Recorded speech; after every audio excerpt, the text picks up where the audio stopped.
Welcome to the Ben Stortini Show, where stories drift between worlds and forgotten memories find new life. Let's begin our journey. Let's go. And welcome back, everybody, to the Ben Stortini Show. I'm your host, of course, Mr. Ben Stortini, but you can just call me Ben. How are you today, everybody?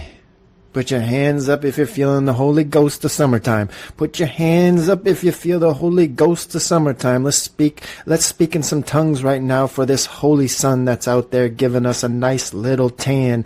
Oh, sing a song, ting, same deal. Oh, man, I don't know what got into me right there, but I love the sun, man. I love the sun, and I love the summer. Fuck winter, fuck winter. Let's say it one more time. Let's say it all together. Fuck winter. I hate winter, man. Tired of people saying that there's stuff to do. No, there's not. I do not want to go cross-country skiing. I don't want to cut a hole in the ice and jump in it. I don't want to roll around in the snow. I don't want to go downhill skiing.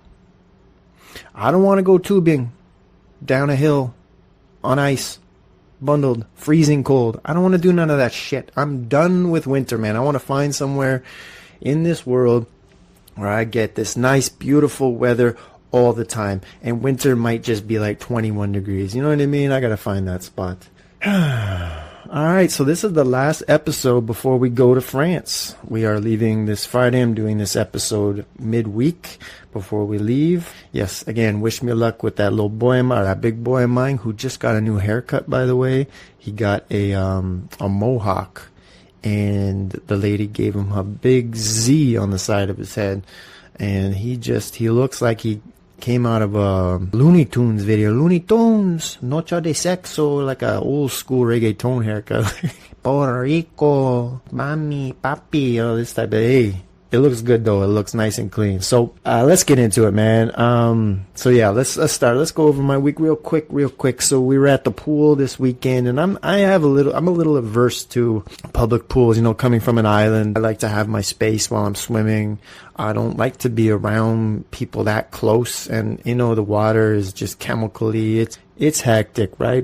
And we have a pool right by our house. It's a public pool, and so we go and we took the kids. This weekend, it was so hot, and we get there and it's just packed. Like there's a lineup to get in. So I walk, we get in, we get the wristbands on Stello and Luna, and walk into the change room, and we're walking through, and you just have to walk straight through. Don't look people in the eyes, just walk straight through. You should be changed, already. Don't go in there to change. Walk straight through, get to the pool. Because there's some wild shit in that change room, man. Like, last time we walked in there, this dude, I don't know, you know what, I'm not going to disrespect him like that. It was just creepy as shit. So this time around, just straight out to the pool. And long story short, man, we get out to the pool, and my lady puts the water bottle in the pool bag where my phone is. So it's both of our faults. My phone screen is fried. Right? So this is for anybody in the neighborhood in Toronto. If you have any technical difficulties with your telephone or iPad or whatever, it's called ProFix. It's Gerard and Greenwood. This dude was a magician. This guy was a wizard. He just looked at the phone in his eyes. It's like he had ChatGPT implanted into his mind. It's like he had Neuralink from Elon. He's like, he already knew what was wrong. He's like, I got this. Boom, calls me an hour later, diagnosis, boom, you just need a new screen, everything else was good, boom, boom, boom, puts a new screen on, new phone, good, I'm good to go. So a big shout out to ProFix. I still gotta give you that Google review. I'm gonna give you 5 out of 5. I got ya, partner. So yeah, if you have any issues, go there. So it's summertime. We're about to go on our trip to France, and it's hot, it's beautiful, the sun is out, I love it. I wanted to give some summertime memories from my past, like I did with my grandparents, my grandfathers, the ones that might get lost. I want to talk about my summer jobs growing up. We all had summer jobs growing up, right? And this was my this was my second year out of college. I got a job at Canada's Wonderland, man. I got a job at Wonderland. And let me have a sip of my coffee here.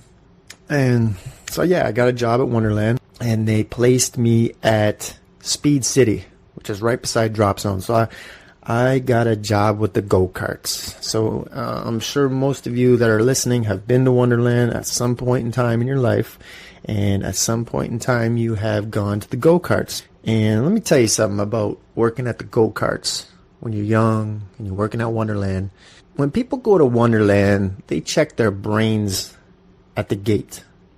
The moment they could have so much sensibility about themselves, some smarts, some logic. But the moment they buy that ticket and they come through that gate at Wonderland, all that shit goes away. They put it in the trunk, they leave it there, and they just go into Wonderland. God bless them, that's fine, right? But the logic's gone. And they really let that logic go when they come and they want to race their friends, right? Especially when it's Chin Radio Day. Like, oh man, there was Chin TV or Chin Radio Day. My God, every Goomba, every St. Clair nut just shows up, man, and they just want to race their friends. And Mario and fucking Vincent and Vinny and Dino and fucking every goddamn Goomba in the city shows up, right? With their fucking, this was back in the day when guys were wearing headbands and spiky, like before the fucking spike, like the Gottis, right? So they just show up, Chin Radio Day. They just got off Drop Zone. They're amped. They're on like 60 Red Bulls, and they show up and they want to race their friends, right? They got $100 on this bet, right?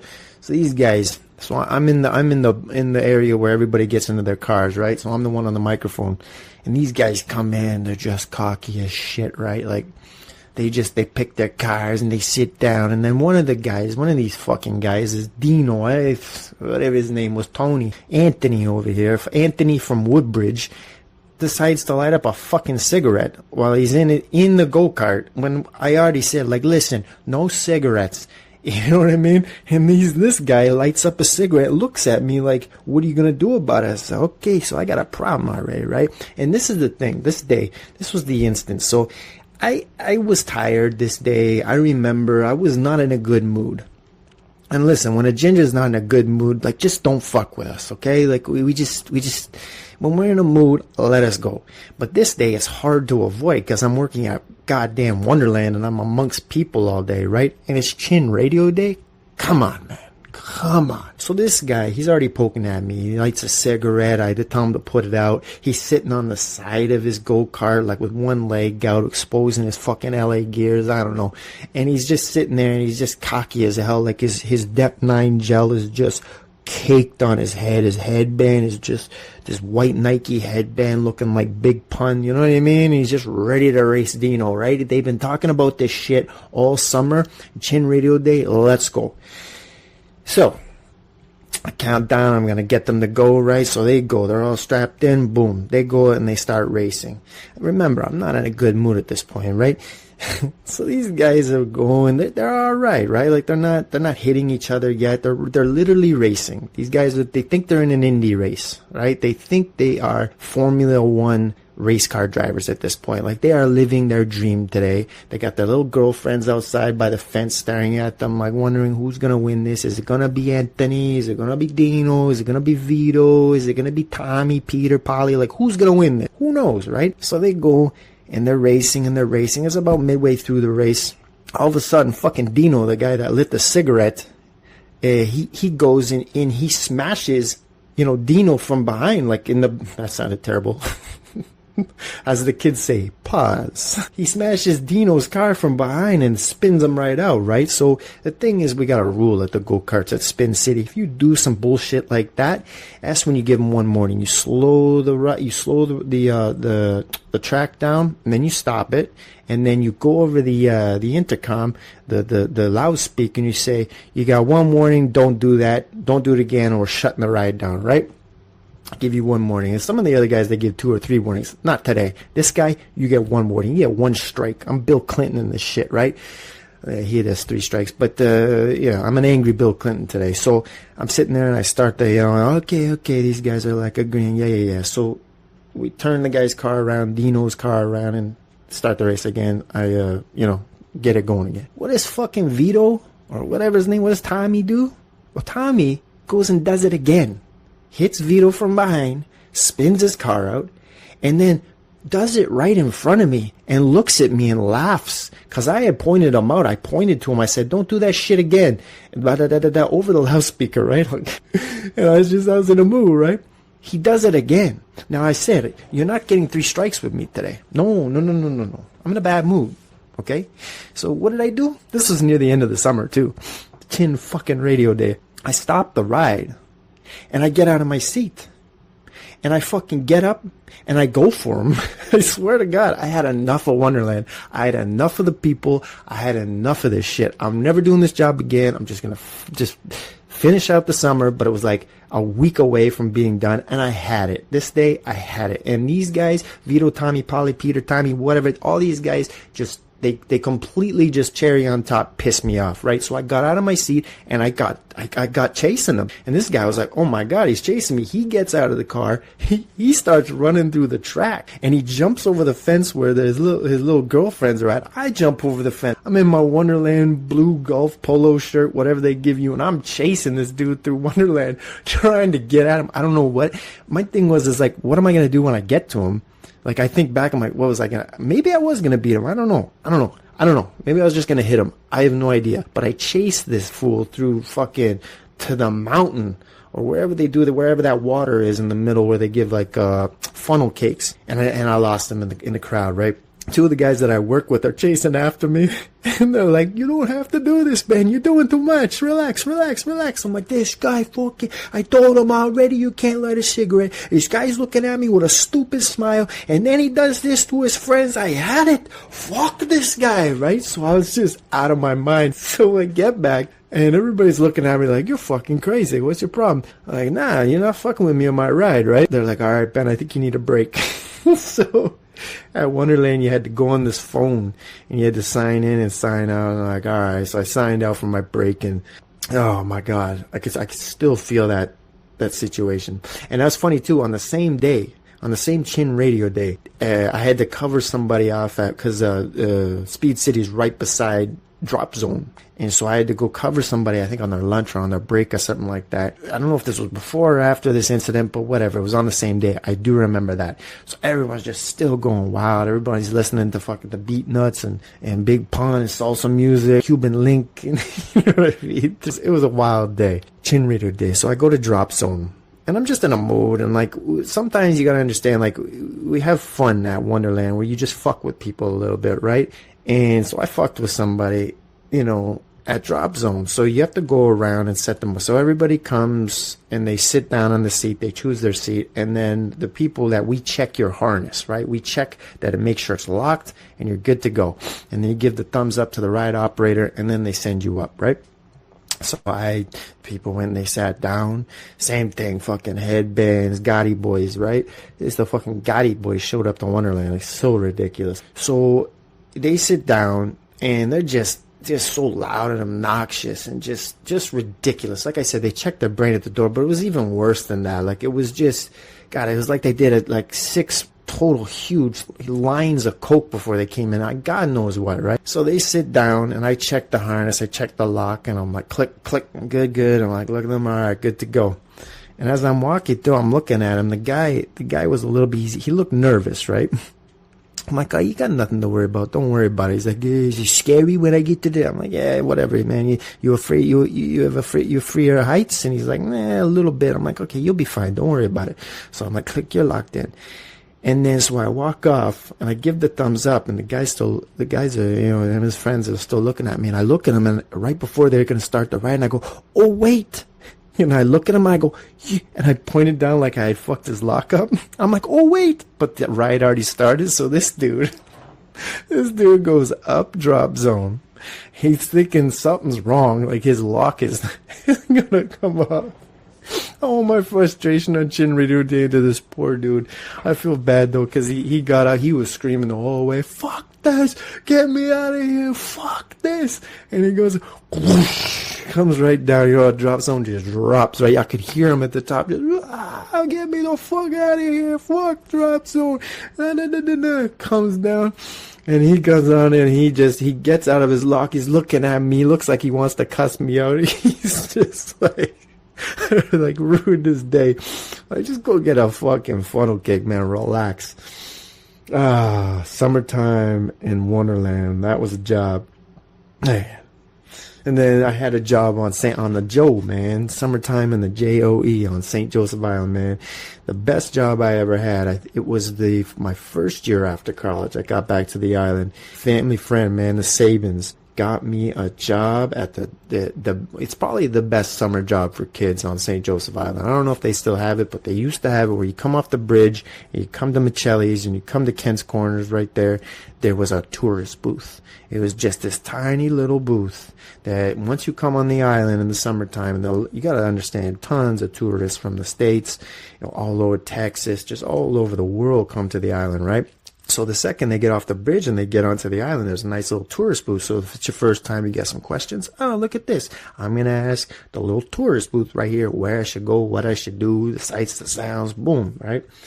So I get this job, and it was perfect, right? You go, I think we opened it up at 9 or something like that, and it was like 9 till 3 or 9 till 4 or something like that. I can't remember.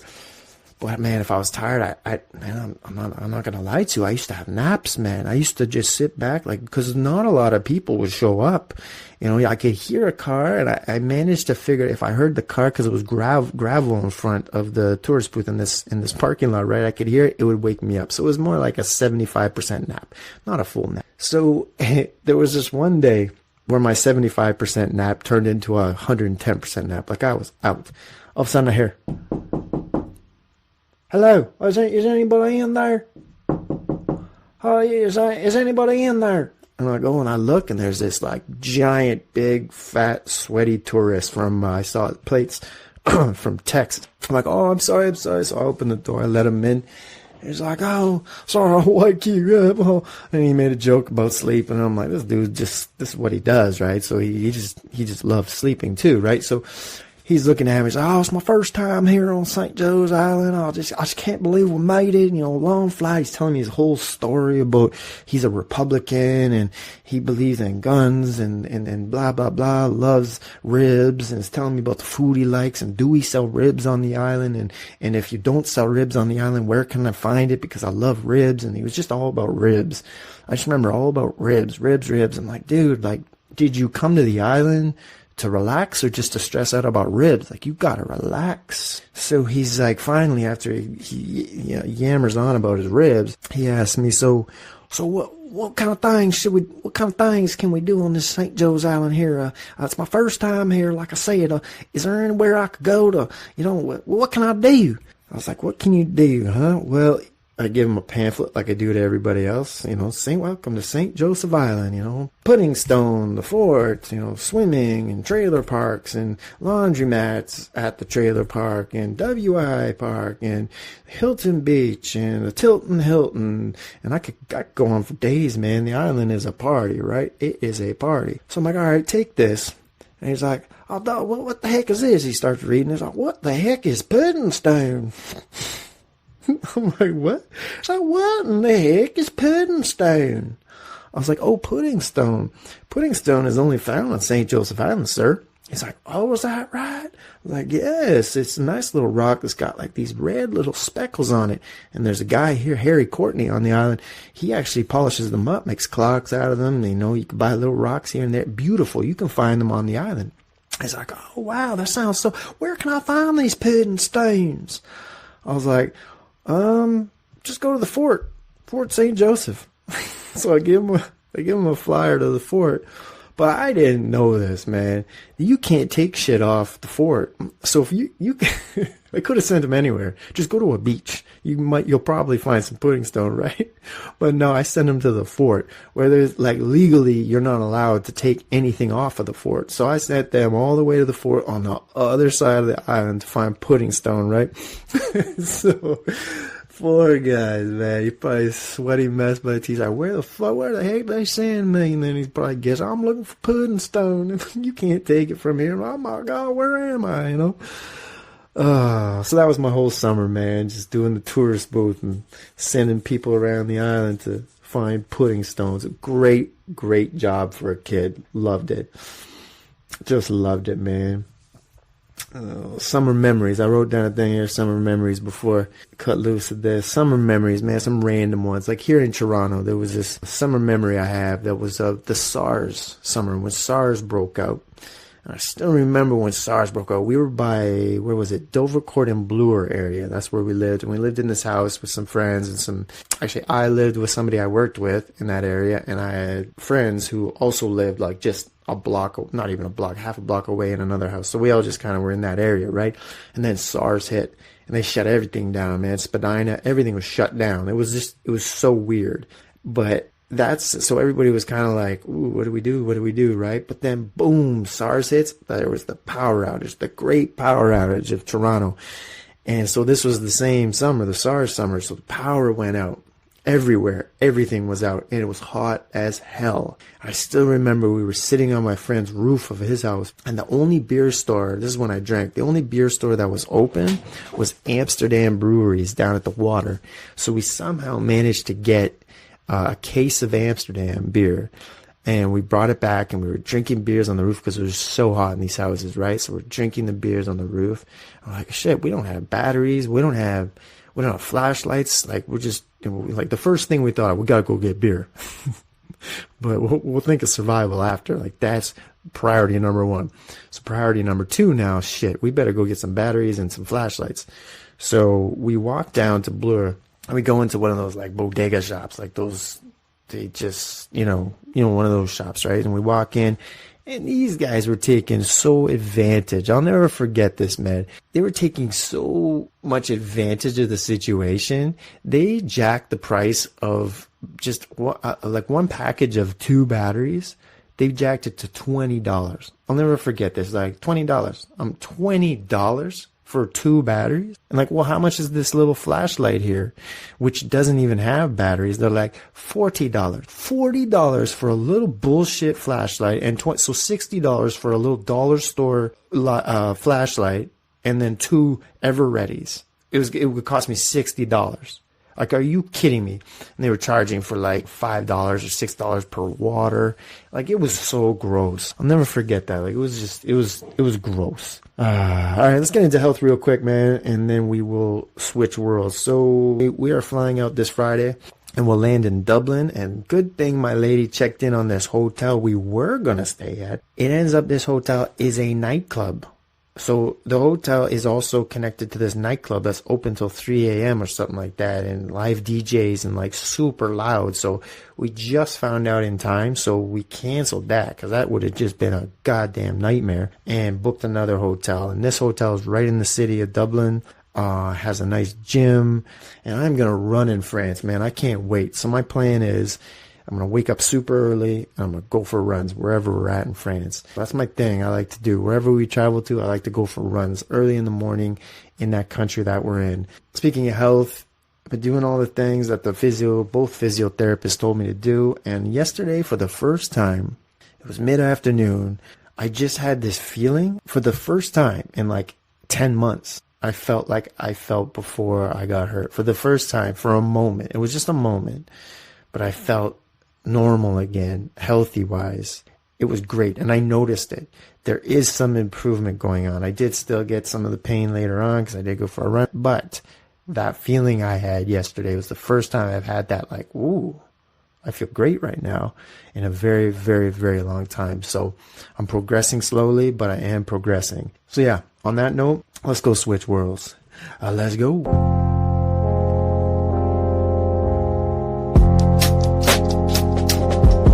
I wasn't sure who I was going to give a shout out to here, but I'm going to give a shout out to my boy Cal Pesh Panchow, who I just saw some pictures, and he was at some metal fest, and he deserves to be at that metal fest. That man right there, that friend of mine, he works so hard.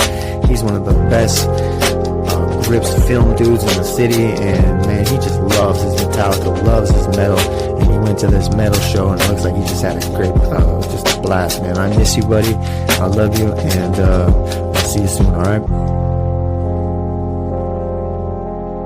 Alright, and we are back, and this is gonna be another edition of the Stortini verse. For this week with music, I really dug what I did the other day, where I just kind of pulled up that tune from YouTube, because it's just a tune that I love, right? So I'm just going to play one of my favorite songs right here this week. And this one right here is old school. Let me just check the year of this. This album came out January 1st, 1973.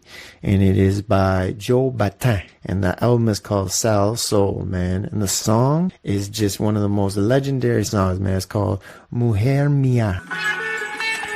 Oh. my woman.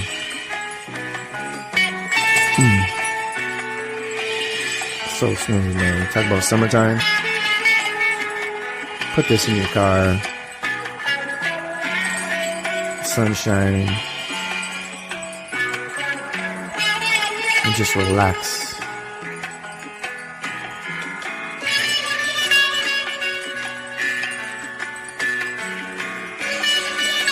Man. See what I'm saying?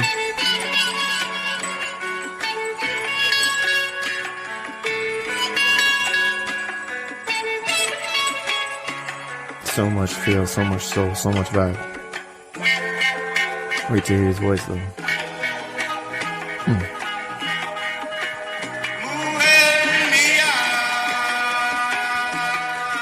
Ay, ay, ay.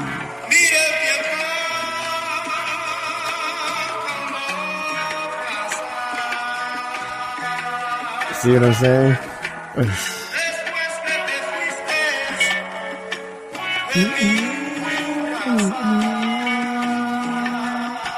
So look it up, man. Joe Batin. Mujer Mia, my woman. You can find that one on Spotify. You can find that anywhere, man. This song will hit you right in the heart, hit you right in the soul, and stop you in your tracks and put a smile on your face. Boom, Joe Batin. All right, so the documentary, we're going to jump into it. I just ripped through the Tour de France Season 3 that just came out on Netflix. Already done. So good. This documentary just pumps me up as a runner, as an athlete, as a person. Like, it really hits me on a certain spot where it just really motivates me to just go harder. Because these guys, you can just tell, like, I get them. Like, they pour everything they got. You know, to win one stage in the Tour de France will set your whole career. And you can just see the emotion for the guys that have never won it before, and they win it for their team. And the way that biking works too, the way that bike racing works, you got 8 guys and you're all working together to get this one guy to either win that stage in a sprint, because you got your sprinters, or you got your general classification guys that are trying to win it all. So the whole team is working for that one guy to get it done. And there's a lot of chess being played, and it's brilliant. It just pumps me right up. So I suggest, again, I've mentioned it already, but go watch the Tour de France documentary. And last thing, challenge before we leave for France. My challenge for you is this. Why don't you plan a trip? It doesn't matter. It doesn't have to be overseas. It doesn't have to be Europe. Just plan a trip. And if you're in Toronto, I love my city. I love Toronto, man.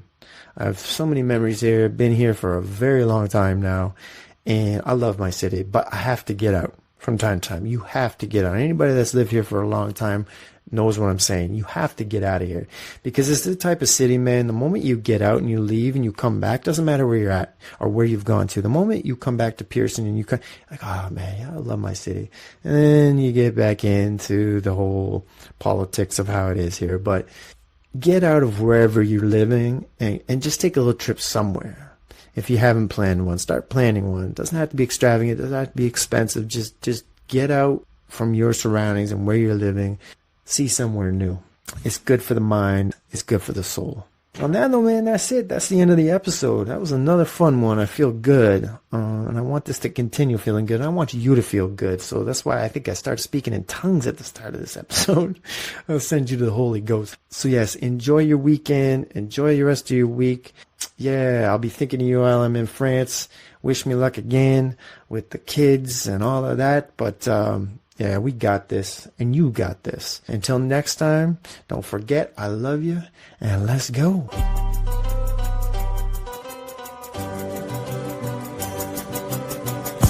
Thank you for listening or watching this episode.